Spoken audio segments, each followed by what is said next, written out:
نبی علیہ الصلوۃ والسلام فرمای چې کله انسان مړ شو ته د اعمال سلسله ختم شوله د په ژوندانه منځونه کول د په ژوندانه روزي نیوي د په ژوندانه باندې زکات ورکاو د په ژوندانه باندې حجونه عمرې کولی بس دا چې د ژوندې او د اعمال وو خو چې د مړ شو د اعمال سلسله څه شوله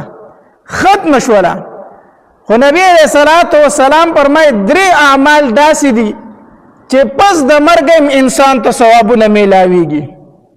د په قبر کې پروت دی د لحد په تور تیرو کې پروت دی خو بیا د په اعمال نامه کې نیکی لیکل کېږي داسې درې اعمال دي درې اعمال چې هغه زیاتېږي هغه ختمېږي نه تر قیامت پورې د هغې ثوابونه د په اعمال نامه کې لیکل کېږي یو نبی علیہ الصلوۃ والسلام فرمایي صدقه جاریه صدقه جاریه دا داسې عمل دی چې دا انسان مړ دی پس د مرګ هم د ثوابونه میلاویږي صدقه جاریه څه شی دی صدقه جاریه دا ده چې په خپل ژوندانه باندې د جومات جوړ کړی دی مسجد دی جوړ کړی دی یا مسجد جوړېدو په هغې کې د پیسې ورکړي دي ته مړ یې په قبر کې پروت په دې مسجد کې چې تر کومې پورې منځونه کېږي په دې مسجد کې چې کومې پورې ذکرونه کېږي تر کومې پورې تلاوتونه کېږي ته مړ یې خو ته ستا په عملنامه کې بیا هم نیکۍ لیکلی کېږي دارنګې په خپل ژوندانه باندې د مدرسه رخ کړې ده نو دا هم یوه صدقه جاریه ده کو ته مړ شوې خو په دې مدرسه کې چې تر کومې پورې سبقونه ویلی کېږي نو ستا په عملنامه کې نیکۍ لیکلی کېږي دې ته صدقه جاریه ویلی شي لاره دې پخ کړې ده مسافرخانه دې رخ کړې ده انتظارګاه دې رخ کړې ده د اوبو کویې دې چاله کنستی دی دا داسې اعمال دي چې کو ته مړ هم شي خو چې دا تر څو پورې موجود وي تر هغې پورې به تا ته دې نیکۍ میلاویږي نو یو نبی علیہ الصلوۃ والسلام فرمایي صدقه جاریه صدقه جاریه داسې عمل دی چې دا په مرګ سره د دې نیکۍ نه ختمېږي مړ به بیا به هم ستا په عملنامه کې لیکۍ لیکلی کېږي نیکۍ لیکلی کېږي یو خبره ده صدقه جاریه دا به هله وي چې کله ستا عمل نیت خالص وي ته به مړ ته به په قبر کې پروت تا ته به د دې نیکۍ میلاویږي خو شرط ورله دا دی چې دا صدقه دې په اخلاص د نیت سره کړې وه نیت دې پکې خالص و نمود خلکو ته ښودنه دا دې پکې مطلوب نه و مقصود نه و مقصود دې پکې دا و چې زما نه الله رضا شي نیت دې پکې خالص و خالص لکه بخاری شریف کې حدیث مبارک دی نبی علیہ الصلوۃ والسلام فرمایي یو سړی یو ورځ اراده وکړه چې یاره زه به نن شپه صدقه کومه خو د شپې ځکه کومه چې زما نه بلکل څوک خبر نه شي د شپې په تیاره کې به زه صدقه کوم بلکل د الله د رضا دپاره کومه په تور تم کې کومه چې یو تن را باندې خبر نه شي صدقه به کومه شپه شوله د پیسې راواغستې د کوره ووتو چې د کوره ووتو یو سړی ولیدو په تیاره کې چېره ډېر ښایسته حاله دته معلوم شو ډېر غریب دته معلوم شو بس پیسې هغه په لاس کې کېښودې غلي لاړو شپه وه بس پوره یې ونه پېژندو سار خبر شو هغې سړي به ذکر کړی هر څنګه چې ما د بېګا چا پیسې را کړي دي ګوره څوک دا به څوک و ده چې معلومات وکړه غل و ده دا صدقه غل له ورکړې وه د خو نه پېژندو په تیاره کې و بس د ورله په لاس کې پیسې کېښودې سړي و سهار ذکر کړی چې ما له خو چا پیسې بېګا را کړي دي داسې معلومات وکړه سړی خو غل دی خو په غلاګانو پسې ګرځي ده وی الله په دې باندې ستا لاک لاک شکر دی چې زما نه خو دې صدقه قبول کړه اگر چې غل لاړه اگر چې زما صدقه غل دپاره لاړه خو الله دې باندې شکر دی چې زما نه خو دې واغسته خو زه غل لتلې ده وی نن شپه به دا صدقه ورکومه چې سم سړي له لاړه شي سم انسان له لاړه شي بیا د شپې ووته او پیسې راواغستې په دې نیت باندې چې په تور تم توره تیاره کې به صدقه کومه. بس یوه بوډۍ ولیده چې په لاره کې ناسته ده، ده پې دا زنانه ده او په لاره کې ناسته ده، نو دا خیال و چې دا به چېرته غریبه ښځه وي ځکه په دې لاره کې ناسته ده. بس ده وی چې راشه دې نه بل څوک مستحق نشته دی، دا غریبه ښځه ده او په لاره کې ناسته ده، راشه دې له یې ورکړه. پیسې هغې له ورکړې. سر بیا خبر خور شو، معلومات وشو چې هغه خو فاحشه ښځه وه او بدکاره ښځه وه، بدکارونه د شپې روزي راوتې وه، بدکارۍ په انتظار کې ناسته وه.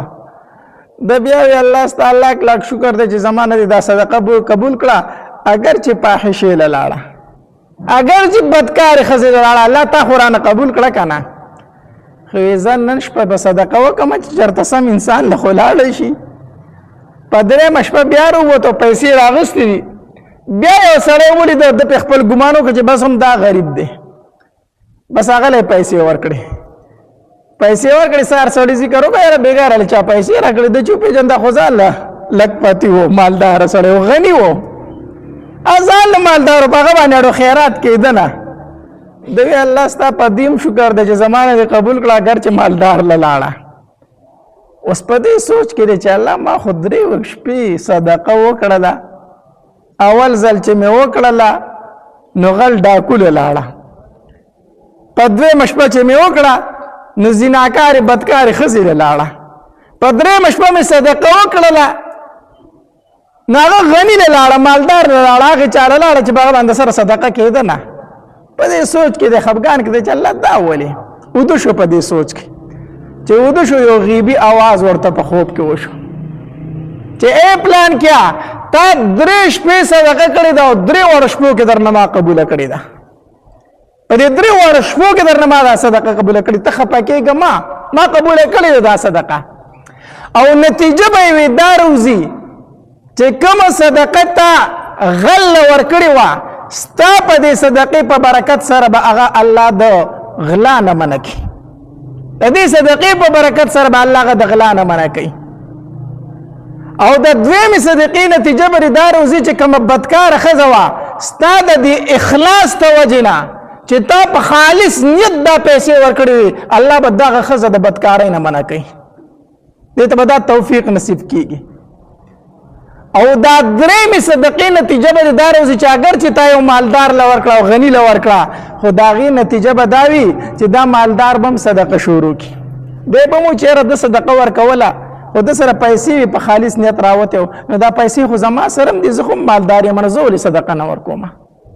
نو الله به د ده په زړه کې هم دا ورواچي چې د صدقې شروع کړي. ګوره نیت خالص و خالص،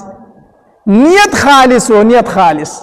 که مونږ تاسو یې مونږ به وایو چې مړه دا ولې دا څه په مصیبت سره، ګوره دا پیسې مې حرامې دي کوم، خو چې صدقه ورکوم نو غلط ځای ته ځي، خو صدقه ورکوم نو غلط ځای ته ځي، دا په ما کې څه چل دی؟ نه نه، هغه په 3 حالتو باندې څه ادا کو؟ شکر یې ویستو چې الله ستا په دې شکر دی چې زما نه خو دې صدقه قبول کړه، خو اوس اخو هر چا له لاړه، زما نه خو دې واغسته الله.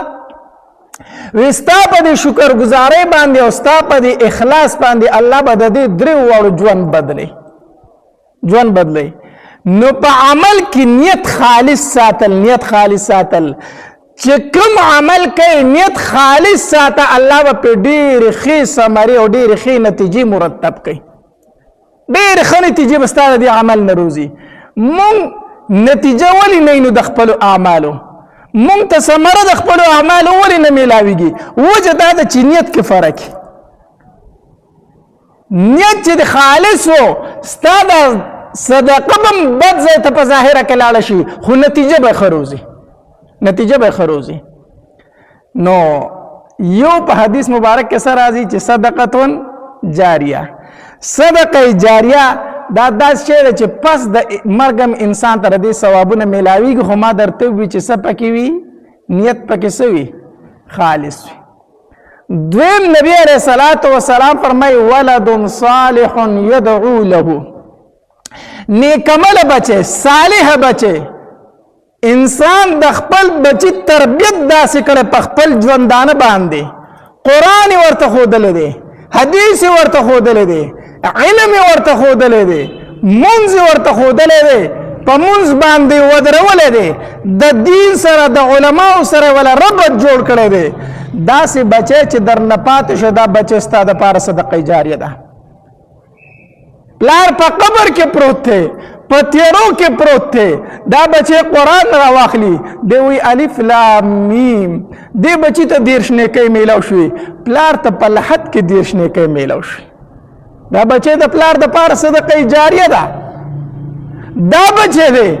چې کله مونځ وکړي دی لاس اوچت کړي الله زما پلار وبخه الله زما مور وبخه الله زما نیکونه وبخه حدیث مبارک کې راځي نبی علیہ الصلوۃ والسلام فرمایي کله چې یو انسان د بل رشتہ دار د پاره چې مړ وي هغه د پاره دعا غواړي یو رشتہ دار دې مړ دی ته ورله دعا غواړي پلار دې مړ دی مور دې مړ ده نیکه دې مړ دی تا لاس اوچت کړه الله زما پلار وبخه الله مغفرت ورته نصیب کا مور مې وبخه الله مغفرت ورته نصیب کا حدیث مبارک کې راځي نبی علیہ الصلوۃ والسلام فرمایي د دې انسان دا دعا فرشتي واخلي او دغه مړی ته بطور ډاله او تحفه پیش کی چې ستا د پاره پلان کې سړی د مغفرت دعا وغوښته دا ډالۍ ته قبول کا بچی دی د خپل پلار د پاره دعا غواړي الله زما پلار ته مغفرت نصیب کا الله زما پلار وبخه الله زما مور وبخه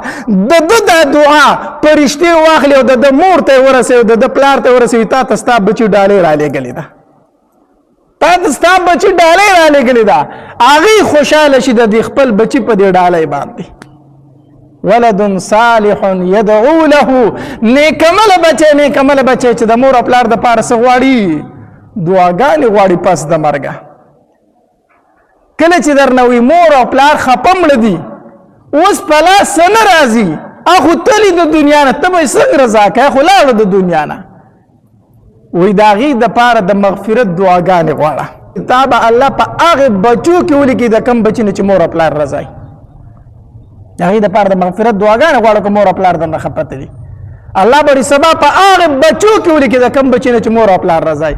ځکه چې ته د مور او پلار دپاره د مغفرت دعاګانې غواړې نو دا دعاګانې هغې ته پیش کېږي هلته ستا په دې مور او ستا په دې پلار باندې پیش کېږي دا ډالۍ نو هغې ستا نه خوشحالېږي نو چې کله ستا نه خوشحاله شي هغې تا ته بښنه کوي بیا تا ته بښنه کوي ما ته هغه زما بچی ډالۍ رالېږي تحفې د مغفرت رالېږي ولد صالح يدعو له نیکمل بچی چې د مور پلار د پاره څه غواړي خاص دی چې الله تبارک وتعالی ورسره دغه مشوره کوي لکه حدیث مبارک کې راځي عائشه بی فرمایي رضی الله تعالی عنها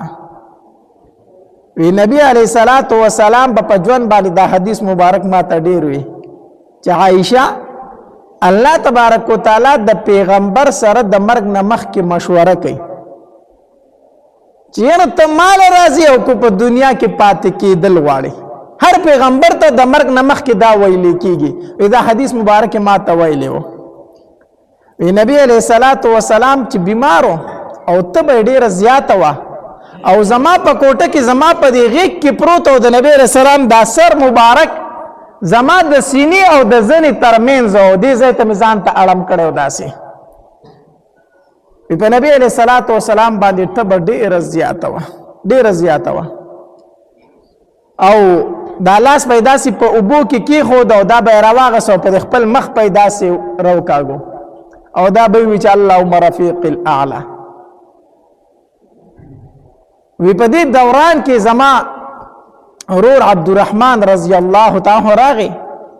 د نبی علیہ السلام تماشې له بیمار پرسه له داسې مخامخ ورته ودرېدو وی زما د ورور مسواک کو داسې د نبی علیہ السلام زما د ورور ته د مسواک ته ډیر قتل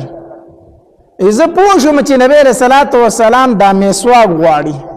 ځکه نبی علیہ السلام به د مسواک سره ډیره زیاته مینه وه وی داسې مسواک ته قتل وی ما ورته وی چې د الله پاک پیغمبره مسواک ته دې زړه کېږي کو نبی علیہ الصلوۃ والسلام راته سر وړکو چې وی ما مې خپل ورته وی چې دا مسواک لږ راکړه عبدالرحمنه وی د هغه نه مې دا مسواک واغستو چې وامې غستو وی د هغې دا څوکه مې وکتو نو دا لږه کلکه وه وی دا څوکه مې ورله په خپله خوله کې پسته کړه او چې داسې نرمه مې کړه نو بیا مې نبي علیہ الصلوۃ والسلام ته مسواک ورکو عایشه به فرمایل که نه وی زه ډېره بختوره ښځه یم زه ډېره بختوره ښځه یم وی بختوره ځکه یم چې د نبي علیه الصلاة وسلام روح مبارک زما په کوټه کې وتی دی او بختوره ځکه یم چې نبی علیه الصلاة وسلام زما په کوټه کې دفن دی او بختوره ځکه یم چې د نبی علیه الصلاة وسلام روح مبارک زما په غیږه کې وتی دی او بختوره ځکه یم چې په آخري ټایم کې زما او د نبی علیه الصلاة وسلام لاړې مبارکې یو ځای شوي دي ځکه بختوره یم یا مسواک ورله ما پوس کو په خپله خوله کې نو هغې مسواک پورې زما لاړې انښتې وي چې ما نبي علیه السلام له ورکړو هغه مسواک هغه په خپله خوله کې ووه زما لاړې او د نبي علیه السلام لاړې ډېرې په آخري وخت کې یو ځای شوې او دا به یې ځکه ویلو چې په هغې وخت کې دا خبره مشهوره وه وی د دوو اخترونو په منځ کې نکاح کول ښه نه اوس هم خلک وایي که نه هغې وخت کې دا خبره مشهوره وه د دوو اخترونو په منځ کې نکاح ښه نه نو عایشه به وفرمایل وی زما نکاح خو د شوال په میاشت کې شوې ده د ورکوټي اختر په میاشت کې د دوو اخترونو په منځ کې شوې ده نو زه سپېره یم وی زما په شانتې بختوره ښځه ما ته څوک بل څوک وښیي که نه نو زما نکاح خو په اخترونو په منځ کې شوې ده الله نو ما هغه مسواک راواغسته د خپل ورور نه او نبي علیه الصلاة وسلام له مې ورکو نبي علیه الصلاة وسلام هغه مسواک ډېر زیات په مینه باندې وکړو په مینه باندې وکړو نبي علیه الصلاة وسلام زما غیږې ته داسې د سینې ته ډډه والې ده او په دې ټایم کې ورسره جبري علیه الصلاة وسلام موجود و خواته ورسره ناست و جبري علیه السلام او په دې دوران کې د مرګ فرشته راله د مرګ فرشته دا ملک الموت چې دی د هر چا نه روحونه نه اخلي اسرائیل علیه الصلاة وسلام د ټولو فرشتو مشر دی بیا د نگرانۍ د لاندې ډېرې فرشتې دي ډېرې فرشتې دي او دله الله تبارک وتعالی په خپله دومره طاقت ورکړی دی یو ځل دته نبي علیه الصلاة وسلام د ملک الموت ته وویل وی ته د دومره خلکو نه په یو ځای روحونه څنګه اخلي دنیا کې خو ډېر خلک په یو ځای مري که نه نو د دومره خلکو نه په یو ځای باندې روحونه څنګه اخلي ده ورته وایي د الله پاکه پیغمبره ما له الله دومره طاقت راکړی دی که نه کو زه په وم اسمان کې ما او د ښکتې ځمکې ته صرف د خپلې دوه ګوتې ښکتې کړم د تمامو جاندارو نه پې روح اخیستی شم یوازې انسانان نه ښه دا څومره روح واله څیزونه چې د دې ټولو نه په دې دوو ګوتو باندې په یو ځای روح اوچتولی شم الله راله دومره طاقت راکړی دومره طاقت نبي علیه الصلاة وسلام ورته وفرمایلي ملک الموت هسې تا ته د مخکې نه پته وي چې د کوم انسان نه روح اخیستلی کېږي مخکې نه تا ته الله ویلي نه مخکې نه زه خبر نه یم په کم ټایم کې چې ته روح اخلم په دغه ټایم کې راته الله وایي چې د پلان کې انسان نه روح واخله بس په دغه ټایم کې زه وپېژنم مخکې ما ته علم نه خو د نګرانۍ کې ډېرې فرشتې دي ډېرې فرشتې هغه ټول روحونه اخلي د نبی علیه الصلاة وسلام نه چې کومې فرشتې روح اخیستې او د هغې نوم دی اسماعیل دا چې راله د نبی علیه الصلاة وسلام په خوا کې جبریل امین ناست و جبریل امین نبی علیه الصلاة وسلام ته وفرمایلو د الله پاکه پیغمبره اسماعیل فرشته راغلی ده د روح قبض کوونکې فرشته ده اجازت غواړي ته ورته اجازت ورکوي نبی علیه الصلاة وسلام ورته وفرمایل وی او دته وایي چې راځه د مرګ دا فرشته راله نبی علیه الصلاة وسلام ته وویل وی د الله پاکه پیغمبره الله را لېږلې ما او الله تبارک وتعالی فرمایي چې د نبی علیه الصلاة وسلام ملاقات ته مې نور ډېر شوق شوی دی نو غواړم چې دی ځان ته روبلمه نو ستا څه رایي د ستا څه مشوره ده ته پکې څه وایي نبی علیه السلام خو په هر کار کې د جبریل امین سره مشوره کوله که نه نو نبی علیه السلام داسې جبریل امین ته وکتل په خوله یې څه ونه وی خو ویې کتل ورته چې جبریل امینه ستا څه مشوره ده ما ته څه خبره وکړه که نه جبریل امین ته وفرمایل د الله پاکه پیغمبره الله اختیار درکړی دی زه پکې څه نه وم الله اختیار درکړی دی خو یوه خبره ده چې الله دې ګوره د ملاقات شوق لري نبی علیه الصلاة وسلام وفرمایل د مرګ فرشتې ته وی چې الله زما د ملاقات شوق لري نو ته خپل کار جاری که خپل کار وکړه زما نه روح واخله عایشه وی فرمایي وی د نبی علیه الصلاة وسلام په بله خبره نه یم پوهېدلی خو دا لاس یې داسې اوچت کو چې دا الفاظ وي اللهم رفیق الاعلی او بیا یو آیت کریمه چې مع النبیین والصدیقین والشهداء والصالحین وحسن اولئک رفیقا. دا آیت مبارکه لا سر ته نه ورسول چې دا آیت مبارکه په شونډو باندې نیمګړی پاتې شو او د نبی علیہ السلام نه روح مبارک لاړو نور نه هم پوهېدلې په څه باندې. نو غرض مې دا کو چې د دنیا نه نبی علیه السلام تله دی بل کم انسان د چې هغه به پاتې شي چې په مخ د ځمکه د هغه په شان د بهتر او غوره انسان نه مرو به ټول مرګ ته تیاری پکار ده د دنیا نه بزو ټول خو د دنیا نه داسې لاړ شه د دنیا نه داسې لاړ شه چې الله درنه رضا وي داسې لاړ شه لکه حدیث مبارک کې راځي نبی علیہ الصلوۃ والسلام فرمایي کله چې یو انسان وفات شي وفات او الله تبارک وتعالى د حدیث مبارک کې راځي نبی علیہ الصلوۃ والسلام فرمایي کله چې یو انسان وفات شي او فرشتي د روح واخلي بر اسمانونو ته ووسي نو الله تبارک وتعالى د فرشتو نه تپوس کوي سره د خپل علم بیا تنم تپوس کوي الله تبارک وتعالى د کوم بندن چې تاسو روح واغستو خکته زمکو کې د متعلق خلقو څه ویلو خکته زمکه کې خلقو د متعلق څه خبرې کولی نو فرشتي ورته وی الله خلقو ډیر په نیک نوم باندې یادو ټول خلقو ول چې دا ډیر خسړې دي ډیر خسړې دي الله تبارک وتعالى فرمایي دا د الله بندگان دی گواشي چې ما دې په خو کې حساب کو ما دې ته مغفرت نصیب کو او چې کله فرشتي وی الله خلق تخکته پزمکه کې ډیر تنګو ار سړی به وایي چې خدای چې د دنه خلاص شو ډیر بد سړی و ډیر ناکاره سړی و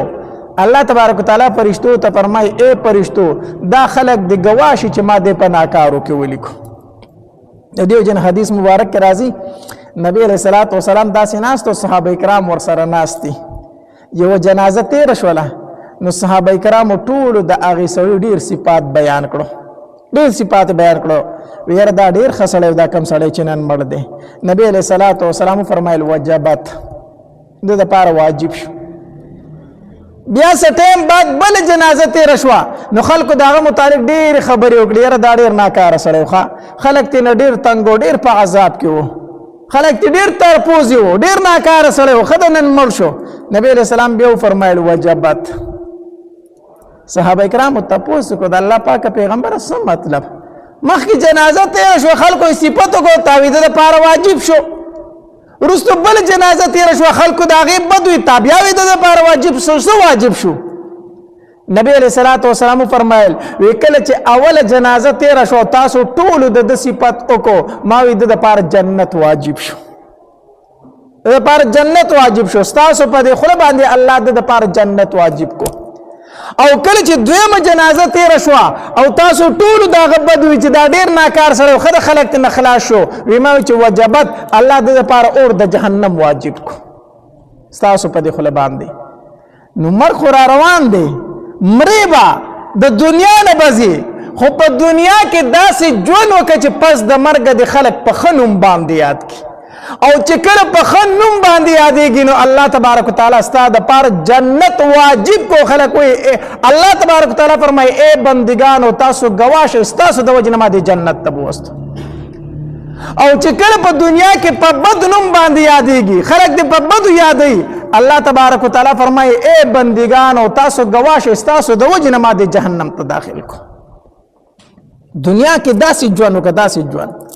زمونږ شیخ صاحب مفات شو کنه زمون شیخ صاحب مفات شو الله تبارک وتعالى دی ظالمان تباہ و برباد کی ظالمانو تاسو ته پته شته داسې شيوخ کله جوړیږي دا خو په صدو کې یو سړی پیدا کیږي داسې تاسو ته پته ده دا مولان څنګه تیاریږي دا زما د مدرسې طلبه ناستي تاسو په خپل لیدلې دي دا څومره په مشکل باندې عالمان جوړیږي دا څومره په مشکل حافظان جوړیږي دا میندو د خپل سینو نه را جدا کړی دي په جړه باندې او په پریاد باندې او په ویر باندې دا ماشومان په مدرسه کې جاړي میندې ورته د هغې طرفه جاړي د هغې د زړه ټوکړې مونږ ته راتاوې کړي دي د هغې چېرته پرزو کېږي زما دا بچی دې په کوڅو کې وګرځي او اواز دې وکړي وظیفه راوړی خدای مو وبخه دوی ته داسې سپک مه ګورئ دا کمزوري نه دي دا د ډېرو غټو خاندانونو بچي دي دا د ډېرو سپین روبو بچي دي لاړ شئ د دوی په کلي او په وطن کې تپوس وکئ ما په خپله په کوڅو کې چغې والې دي وظیفه راوړی خدای مو وبخه کله د چا ورته ودرېدلی یم او کله د چا ورته ودرېدلی یم وظیفه راوړی خدای مو وبخه دا د الله نازولي دا ډېر په مشکله باندې د دوی نه عالمان جوړېږي د دوی نه ډېر په مشکله باندې حافظان جوړېږي بیا د شیخ صاحب په شانتې شیخان دا خو په مخ د ځمکه چېرته یو څو دانې وي دا خو ډېر په مشکله باندې تیار شوي ظالمه تا زموږ نه په یو ډز سر واخیستو دا څومره په مشکله تیار شوی و د هغه خلا به اوس څوک پوره کوي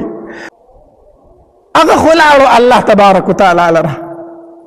کله چې نیک انسان وفات شي په ده پسې ځمکه جاړي په ده پسې اسمان جاړي د ده پسې د درسونو هغه ځایونه جاړي شیخ صاحب الله بخلی دی په هغه پسې د هغه د احادیثو ځایونه جاړي هغه چې په کومو لارو باندې مدرسې ته ته په هغه پسې هغه لارې جاړي په هغه پسې په زرګاو طالبان جاړي په هغه پسې د اسمان دروازې جاړي الله به یې څنګه نه بخي نیک انسان چې وفات شي په ده پسې د ده د سجدو ځایونه جاړي د ده د ذکرونو ځایونه جاړي د ده د سبقونو ځایونه جاړي اسمان په دروازو باندې چې کوم د ده نیک اعمال ختل هغه دروازې جاړي الله هغه نیک اعمال خو بند شو هغه نیک اعمال خو بند شو هغه خو الله بخلي دي هغه د الله نیکان بندګان دي ما ته تاسو یو قوم وښیئ که نه ما ته په مخ د ځمکه باندې داسې یو قوم وښیئ تاسو که نه چې هغوی د خپل عالم سر راغستی دی په خنزیر پورې تړلی دی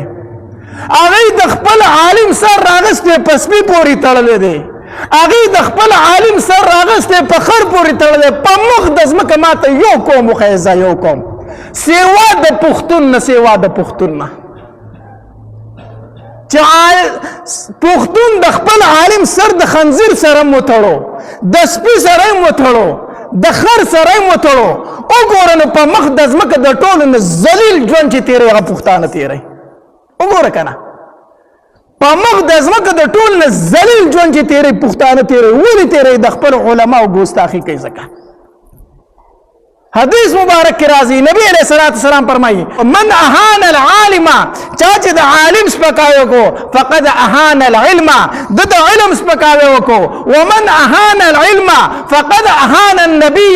چاچے دا علم سپکاوے کو دا نبی سپکاوے کو ومن احان النبی فقد احان جبریل چاچے دا پیغمبر سپکاوے کو دا جبریل علیہ السلام سپکاوے کو ومن احان جبریل فقد احان اللہ چاچے دا جبریل علیہ السلام سپکاوے کو دا اللہ سپکاوے کو ومن احان اللہ فقد احانہ اللہ یوم القیامہ چاچے دا اللہ سپکاوے کو اللہ بدغ انسان ذلیل اور رسوا کی پورزی دا قیامت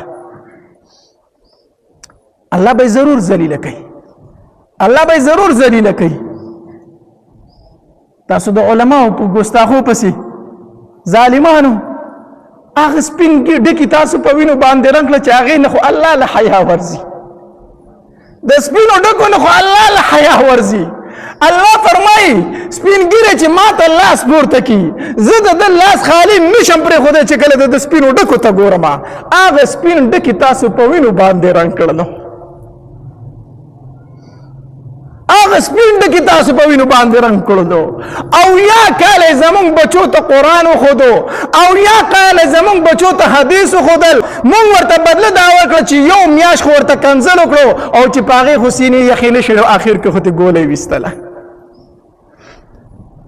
نن د علماو سره دا سلوک شروع دی ښه نن د علماو سره دا سلوک شروع دی قسم په الله ډېرې پاکې سترګې وجړلې ولې شوې ډېر د معصوم سترګو نه اوښکې وبهېدې ډېر کمزوري طالبان وجړل هغې معصومان وجړل چې بالغ شوي نه دي تر ننه پورې ما لا په خپله مدرسه کې سم کلاس نه دی اخیستی که زه کلاس اخلم زما طلبه او زما طرف ته فکر نشته دی د مدرسې طلبا خو جوړول، عالمان خو جوړول، بزرگان خو جوړول، شیوخ خو جوړول. قسم په الله زما یو خبره یاد وساته، یو خبره، کو په دې ملک د علماو داسې قتل کیږي، کو په دې ملک مون خاد ورځ اومنتل راشه په ما باندې په دې مخ توکانې رو توکای. کوم ملک چې د علماو سپکاوی کیږي سوال نه پیدا کیږي چې دغلته په مونږ په عزت ژوند تیر کو، سوال نه پیدا کیږي چې مونږ په سکون ژوند تیر کو، سوال نه پیدا کیږي چې مونږ په عزت پاتې شو. موږ ځان له یو کار کتلی دی،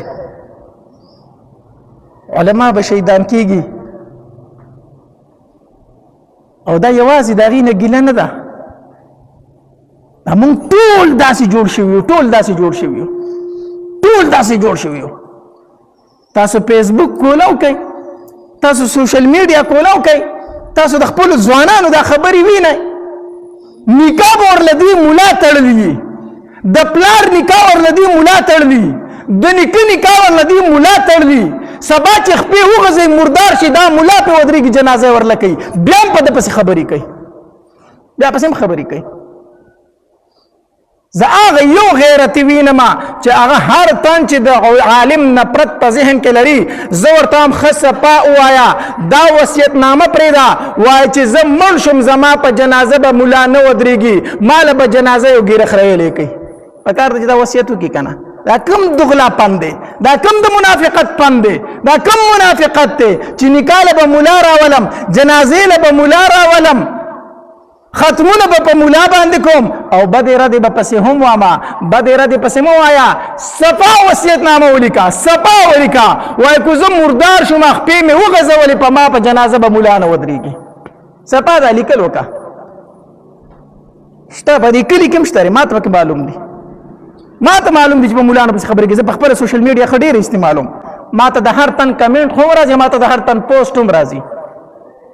صحیح ده، او معلوم دی راته، او دا مې په خپل زړه کې ویلي دي چې مړ شو جنازې له نظم، او چې څومره مې کېږي دومره علماو ته به وایم چې جنازې له مه ځئ. ټیک شو، مه ځئ جنازې له. اصل دغلا پند دی، منافقت خو اختیار کړی دی. به هر حال د علماو سره مینه وساتئ، د علماو سره محبت وساتئ، د علماو سره عقیدت وساتئ. دا زمونږ نه نور څه نه غواړي، مونږ ته قرآن ښیي، مونږ ته حدیث ښیي. کو منې ومنه، کو نه منې کم از کم سپکاوی خو یې مه کوه، کم از کم بدې ردې خو پسې مه وایه.